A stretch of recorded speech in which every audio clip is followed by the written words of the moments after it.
بسم اللہ الرحمن الرحیم۔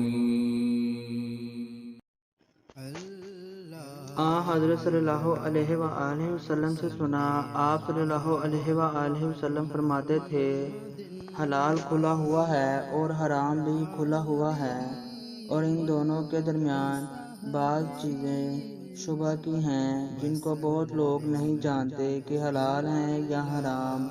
پھر جو کوئی شبہ کی چیزوں سے بھی بچ گیا، اس نے اپنے دین اور عزت کو بچا لیا، اور جو کوئی ان شبہ کی چیزوں میں پڑ گیا، اس کی مثال اس چرواہے کی ہے جو شاہی محفوظ چراگاہ کے آس پاس اپنے جانوروں کو چرائے۔